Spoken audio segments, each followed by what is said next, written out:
Welcome back. Thanks for staying with us on Checkpoint. Our conversation begins now. If you want to tweet in, please use the hashtag Checkpoint at KTN News, at Yvonne Okwara, and I'll be taking a look at some of your feedback as we begin our discussion. It's all about the attempt by civil society to blacklist individuals of questionable integrity from running on the 8th of August. A number of them have been named there, 20 to be precise. So let's take a look at some of the reactions before we get into our discussion tonight. Obviously from the IEBC, the body that will be running the elections on the 8th of August, the communications director says they're looking into it and they will communicate the way forward. A look at some other MPs now who've been named in this matter, many of them giving some rather strong responses. If we can go through them rather quickly. Governor Alfred Mutua says there is so much witch hunt and the rule of law must be upheld. He's not the only one to react. We also have one from Moses Kuria, who's the MP for Gatundu. He says, I don't know those people. I can equally accuse them of failing to make their beds in the morning and thus claim they lack integrity. Further, there is another reaction from Mike Sonko, who's the senator for Nairobi, running for the governor's seat. He says, let me hope this is not part of propaganda and that the NGOs are not being used by my rivals. We have a couple more, I believe. And this next one is from Oscar Sudi, who's the MP for Kapseret. He says, the report is baseless. Who are they that they want to call for our dismissal from contesting? Those are reactions from those who've been named and who are in that now infamous list of 20. What are yours? Keep them coming in. As we have our discussion here, Irungu Houghton, who's from the SID, Associate Director. We also have Kamodo Waiganjo, who's a regular panelist with us here on Checkpoint, and Harrison Kinyanjui, an advocate. Thank you, gentlemen, for joining us tonight. So I'll start with you, Irungu. The reactions have been coming in quite fast the entire week. What's your response to the reactions that are coming up? Many saying this is just a quick grab of the headlines and that it won't amount to much. I think the first thing I would like to say is that the Kenyan media is not naive, nor is it gullible or easily swayed by flash stories. I think this is a legitimate story, and I'd like to thank the press really for giving it the airplay in the course of this week. To give Kenyans an opportunity to look at the methodology that we use. The Red Card 20 was released on Thursday morning. It is essentially guided by a vision of a leadership in this country that is not, seeking office for private benefit or for private interest or for the interest of their business partners or their families. But it seeks to find leaders who are credible, who are guided by an ethical standard, and that ethical standard is very clear in our Chapter 6 of the Constitution. So this was really the thrust of the work that has gone into this Red Card 20 and the principle of integrity testing. That report is available for Kenyans to look at. It's on the redcardke.co.ke, and Kenyans can look and judge for themselves. It really is it's an opportunity, I think, for Kenyans to have a debate about who's coming before us on August the 8th. And the 20 that we've listed came out of a study where we looked at about 1,500 men and women who have been adversely named in various investigative, statutory, and independent office reports. Okay, we'll come back to how conclusive the list really is, because there's a lot of complaints from some Kenyans that, wait a minute, there could be more that should actually be on that list, but we'll get to that in a moment. Kamodo, your thoughts on this? This is not the first time this is being tried. I believe the LSK tried this as well as the ICPC that tried this in 2012. What's the basis in law of saying we've red-carded, so to speak, some politicians and hence asking that they be barred from running? I think one positive thing that has come from the report by the civil society groups is that we're having this discussion about what should be the place for integrity in the electoral process. It's unfortunate that the discussion is happening now, because this is a discussion that should be happening throughout our electoral cycle, because it's important for us to recognize that that chapter is there for a purpose. I think the problem with the report is at different levels, and it's on an issue of principle. One is that the report picks on individuals as opposed to principles. so that you don't see a theme that runs through the report that says anybody who has this problem should be included in the report. The report seems to pick and choose, so that you find in that report people on who there are allegations, people who are charged, people who are subjects of reports which are not clear. There are others who have actually been charged, some convicted, and are not in the report. There are others whom there have been conclusive reports by PAC and other bodies, they are not in the report. So one is left wondering what the report is seeking to achieve. When you pick the 20 people, if you're not careful, because Yvonne, the conversation on corruption in this country is heavily politicized. That's part of the problem. And that people settle political scores through that conversation. So as a responsible body, you need to be very careful that in the way you do that, you're not then accused of also playing politics or partisan or populism by producing this report. And the only way to do that is to ensure that there is a definable principle that informs. For example, if you say anyone who has been mentioned in a report, you include all of them. If you say that there are 10 people who have been mentioned, but this one we pick because this one is more serious, these are the one we pick because they are more serious, then you're going to be accused of partisan posturing. And that can be very, very dangerous on a matter that is very serious. Because these are serious, it is a critical matter. Okay. So I think it's to say it's good for civil society what it is doing, but to be very careful that they are not accused legitimately of playing a populist game, or even involved in some sort of partisan politics. That's a danger. Okay, Harrison, is this populist politics? Is this partisan games that the civil society is playing? Sadly, definitely. I have a disclaimer to make. I represented Honorable Waititu, and it came as a shocker to me that his name is there. He's being accused of lacking academic qualifications. I took part in that case from the beginning to the end, and we have a judgment. It's available online.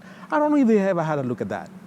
And yet, you find the same accusation being spun in this report. Again, there's the issue of hate speech. I was involved in the case from the beginning to the end. That decision is available. He was acquitted, clean sheet. So I really wonder then the bona fides, the good faith that you would say is informing this whole report. For my part, I would say that TI was more engaged in populism and justification for its existence. If I were to say, for instance, George Soros funds Transparency International, which is a fact. But then if I begin accusing you of being devil worshippers because George Soros subscribes to certain notions that are affiliated to that notion, how would that make Transparency International be in the eye of the common Kenyan person? But then I would have made a blanket statement out there that is sensational, that TI is affiliated or associated with devil worshippers. That's wrong. If you again look at that report by TI, you find that Honorable Waititu, for instance, I'm using that one example that I know of, I can speak of, and I agree with my colleague, Mr. Kamodo, that indeed there should have been precaution. And they should have been approached with a more objective approach. There is that lacking common thread of objectivity that you find that Article 73, 74, 75, 76, 77 of the Constitution does not seem to be what imbues or is addressed in this whole report. There seems to be a political witch hunt. Why do I say that? Why do you have some names in that report but no others in that report? Which other names do you think should be in the report, or could be in the report? Oh, we have the Kazi kwa Vijana issue, and we do not have any allegation that the former Prime Minister was involved in that issue. But it is in the public domain. It is right there. Even so many reports by the PAC, they have mentioned individuals that are not even mentioned, even obliquely. But you have this sensational naming of people who should be red carded. Then you ask, why now? Why now? 2013, 2014, 2015, you said nothing. You sat back. Okay. But because of the sensationalism, let's give Irungu, we have it now. Let's give Irungu a moment to respond to that. Why now? And also, is the list conclusive? He talks about Raila Odinga has been mentioned in the Kazi kwa Vijana report a World Bank report, by the way, which raised issues. Kalonzo in the NYSC Yatta land, Wetangula in the embassy scandal in Tokyo, Karua with BAT. The president and the deputy were indicted in 2013, and that matter was concluded. Why are some of these names not on the list in terms of how did you arrive at just these 20?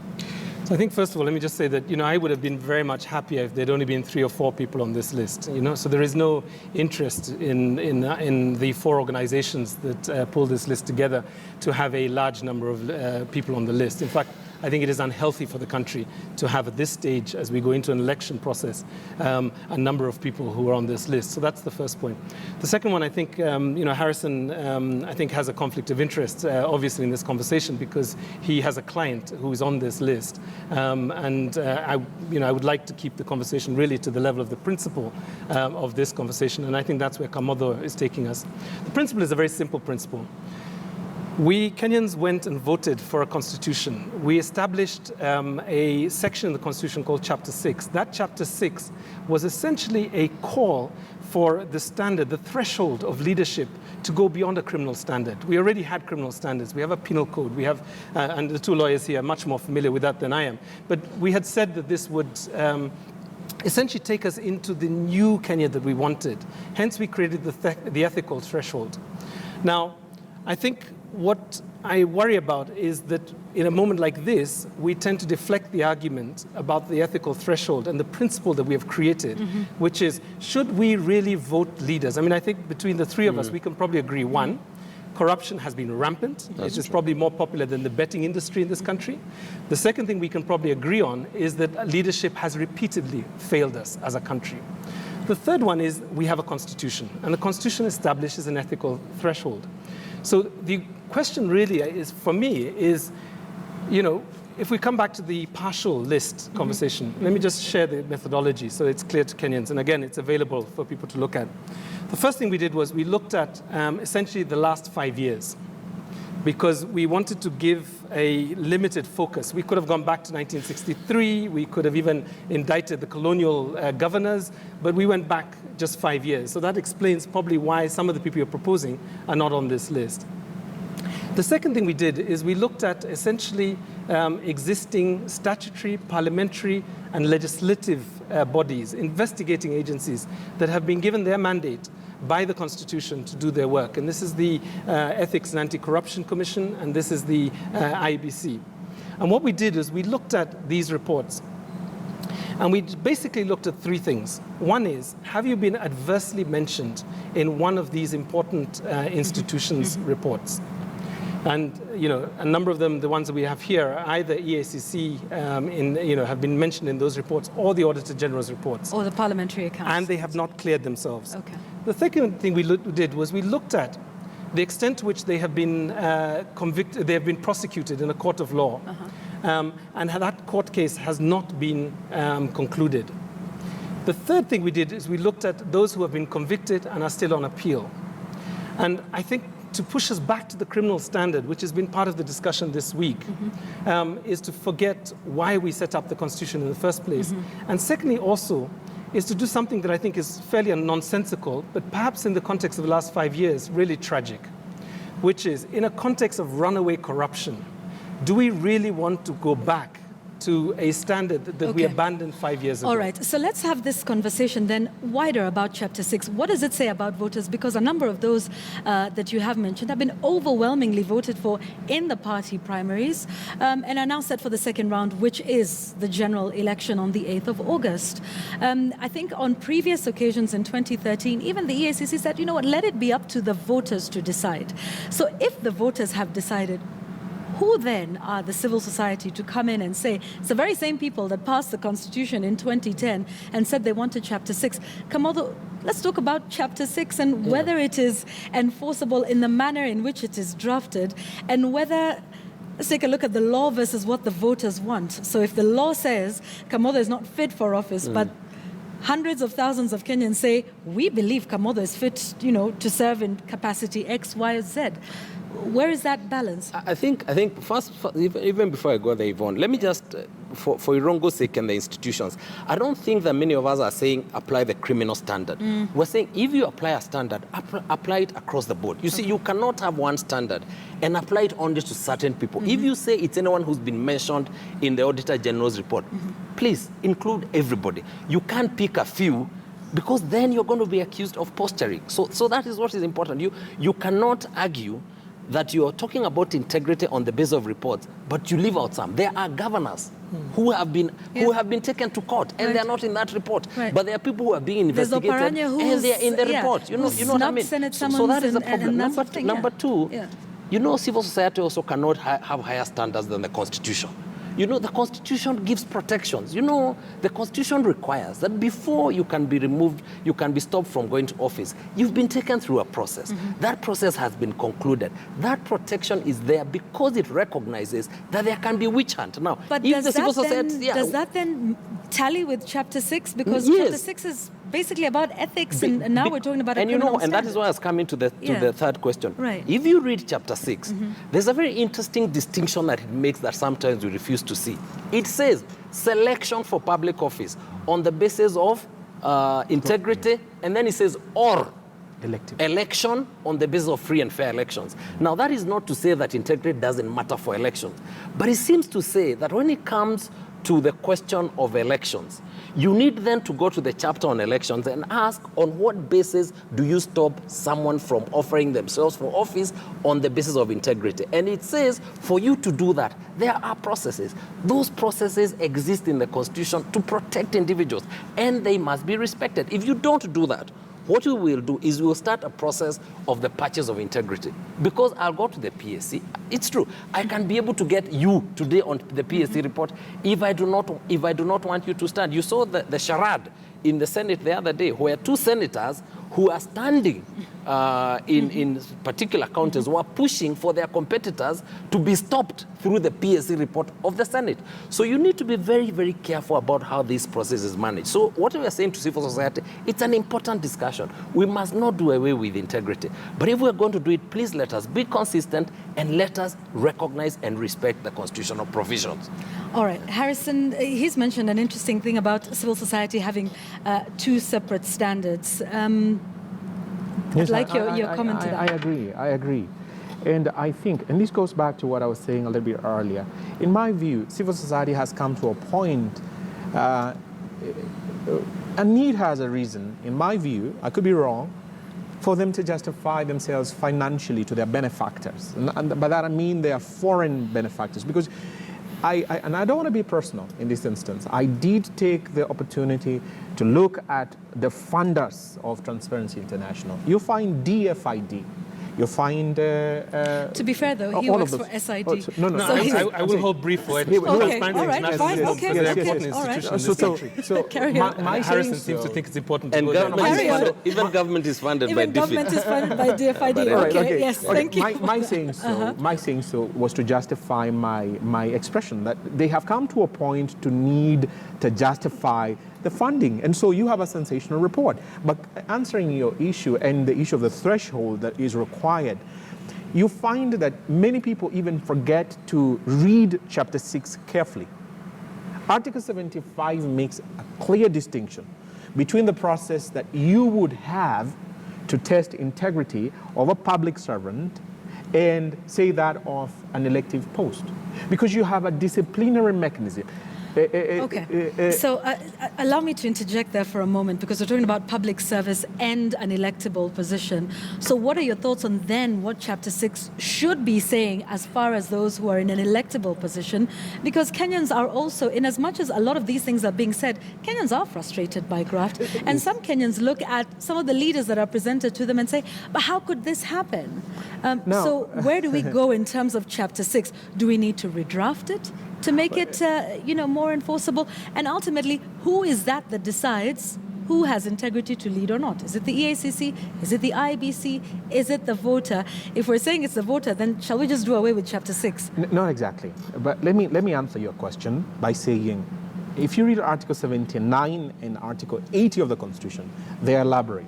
You will have in Article 79 the IEBC, the Ethics and Anti-Corruption, being the commission that is mandated to oversee the Chapter 6 enforcement.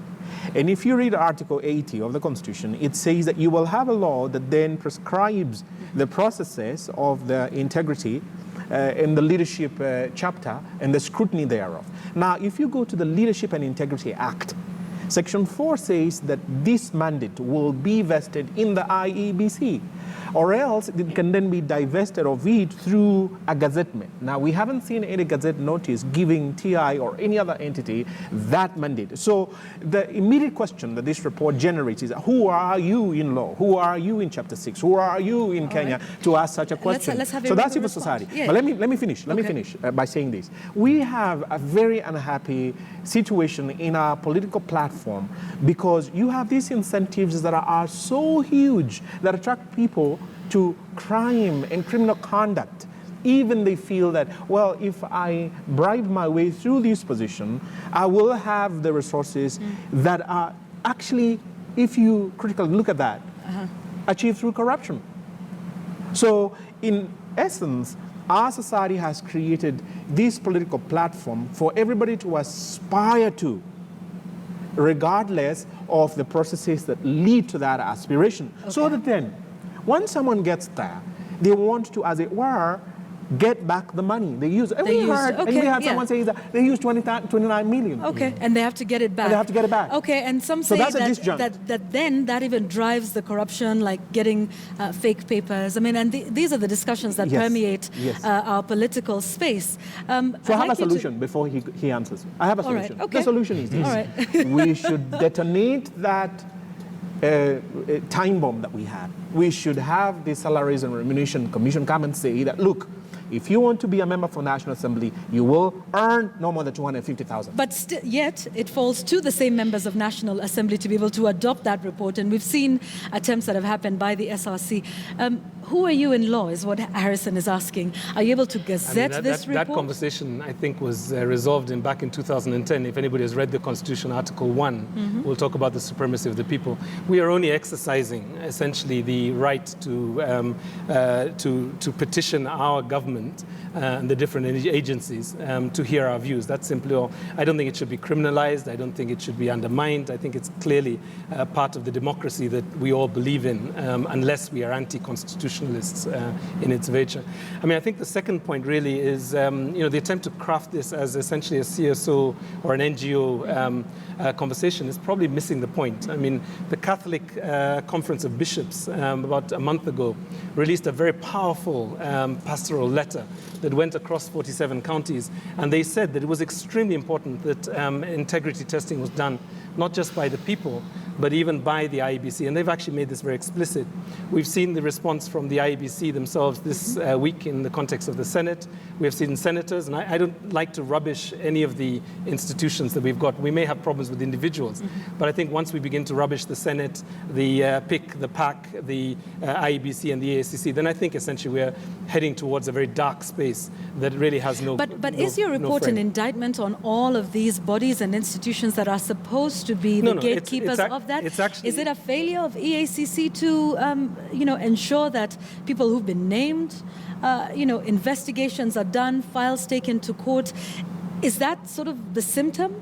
No, I think if you look at the Red Card campaign, we started actually on around about April the 11th, and we declared on April the 29th to the country that integrity has to be a public interest issue in these elections. We know from the last 5 years, if we don't make this the case, then essentially we are doing what equivalent would be trying to find bananas or pick bananas from an avocado tree. And the question is, why plant an avocado tree if it's not going to produce a banana, right?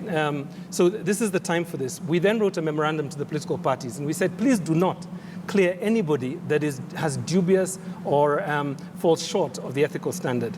We then, the Kenya National Commission for Human Rights did a really interesting thing, and I'd be interested to hear the lawyers' views on this, which was to essentially petition the Supreme Court for an advisory on this issue. Right. Because as Harrison has already told us, there are at least 7 cases in the different levels of the courts that actually contradict each other. And I think what we do need a Supreme Court, and that would essentially go back to Kamoda's point, which is that we need a fair, partial standard that can be used without political favor or without any kind of partiality. it was at this point when the IEBC is actually about to release the clearance or to clear and register candidates that we went into this exercise. So it is methodical within this period, and we have tried. And to be honest, actually, if the IEBC gives Kenyans a dirty list, my recommendation to the to citizens is that they should just do what they did in the primaries, which is to knock out. I think the primaries we lost 6 governors, we lost about 25 members of parliament, either for poor performance or for concerns around their ethical behavior. So there is another opportunity for Kenyans to do this. But I think coming back to your question, 50,000 voters does not allow anybody to trample over our constitution. I think as patriotic Kenyans, we have to defend the constitution. I agree with Kamodo that it should not be partisan or impartial, because then we cheapen the constitution. It has to be across the board. Okay. And you know, you asked the question about the responsibility of the Kenyan. I think one of the things we need to be very careful about is not to patronize the citizen, you know, and assume that they don't understand, they don't know, you know, they are waiting for us to determine for them. Because they actually, you know, they have the presence of mind. And by the way, voters are a lot more sophisticated than we're willing to recognize. And sometimes you do actually want to allow voters the choice and the responsibility of the choices they make. This assumption that the only way that we'll have ethical leaders is if we stop them from standing. You know, so basically we are telling the citizen that you have no responsibility. And the only way we can ensure you don't have leaders is to stop them from standing. But because some would say for the red card, it's not stopping them from standing, but it's saying, hey, take a look at these ones. No, you read the report. The report says they should not be allowed to stand. And I'm saying that what you are then telling people is that you're removing the responsibility of the voter, because you're telling the voter that if you give them these people, even though the voters know they're corrupt, they're going to vote for them anyway. Why shouldn't you also allow some level of responsibility on the voter? And because what if they do vote for people of questionable integrity? Is that their right? That is what democracy is about. You see, also, we have to be very careful at the end of the day, not to recognize that we're also living in a situation where, and that's why I said the conversation on corruption is also an owned conversation. And sometimes the citizen can see through it. Owned by whom? Owned by the media, owned by the purveyors of corruption. You know, let me tell you, Yvonne, I can guarantee you that the most corrupt people in this country, you'll never see them in the media.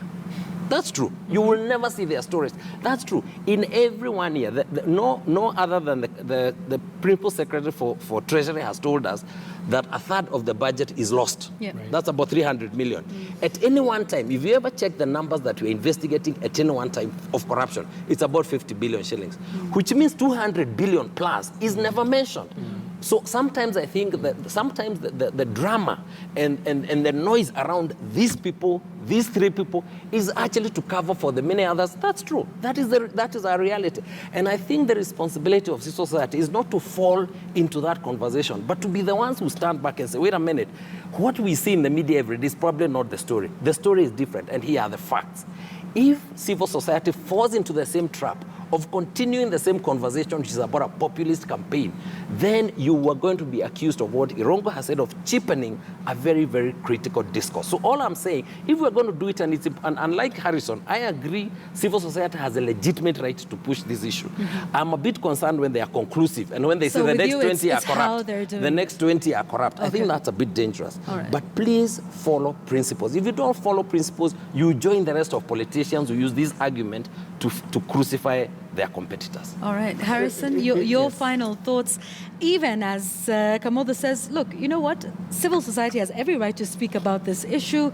The funding notwithstanding, and that perhaps you're bringing up of who funds TI or who funds SIG or who funds civil society is probably creating some smoke screens. It's not a smoke screen. It's actually getting to know the basis or the motivation of the report. The motivation, in my view, was to justify their existence. They needed a sensational report. Why do I say that? And I think we need to change the whole approach that we have on this integrity corruption issue. If you read carefully the Leadership and Integrity Act, it mentions quite a spectrum over and above the narrow focus that people have of the public perception of someone of being corrupt or lacking in integrity. What do I mean? It talks of nepotism, for instance. Read Section 17 of the Leadership and Integrity Act. It says that someone who enriches themselves or their friends by means of their position, they are lacking in integrity. So the civil society never went out there, for instance, to demand for a lifestyle audit of any single MCA that I know of. And having read that report, I never saw anything like that. So reference should be made to the practical realities of what actually constitutes. And what is the practical reality of the war on corruption? When we talk about cases being exhausted, here's the thing, we're going to wait a long time. You have a PAC report that probably asks for investigations. Investigations are done. You go through a court case. Let's say you were declared guilty.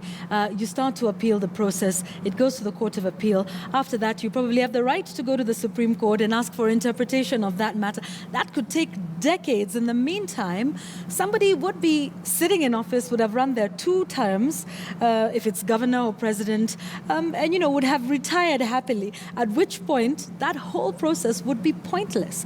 Do you agree that the process perhaps takes a long time and it's frustrating to wait even for Kenyans? It's not just frustrating. It actually, corruption has a direct impact on, you know, children who don't get vaccines, who don't get inoculation. You know, people who could go to our hospitals and find very limited beds. Young men who don't have jobs. Why are we being hypocritical about this whole thing? Let me finish. I was to answer the question that we are actually upholding the Constitution in terms of Chapter 6. But when we come now to Article 51 of the presumption of your innocence, that you want to turn a blind eye to. And yet, someone out of the blue could say, you know, Houghton used to, with all respect, it's an illustration. I didn't make my bed. Oh, you didn't make your bed, for instance. You know, and therefore that's your character, that's you. And everybody out there in the public domain begins to look at you every time that you walk in the streets, that you are the man who does not make up your bed. So look, that's an allegation that has been made. So where is a podium for you then to defend yourself and, as it were, clean your image? Okay. And the court of law is that podium for a criminal allegation. Do we have a minute to respond? Yes, you do. So I think, I mean, I could split hairs with Harrison, but I think we would be basically an exercise in futility because the head is bald, right, in this conversation. I think what's more interesting for me, in some ways, is really thinking about what is the impact on corruption in the economy of our country. What is it that we're doing to ensure that we produce a leadership that is actually able to manage. You know, it's not just simply that they will go through the courts of appeal. It is that for a county governor, they have access to 24 billion shillings over, well, not even more than that, 5 times 12, 60 billion shillings. That's the impact that leaves people without vaccines, without medical care, without jobs, with the roads that are dangerous.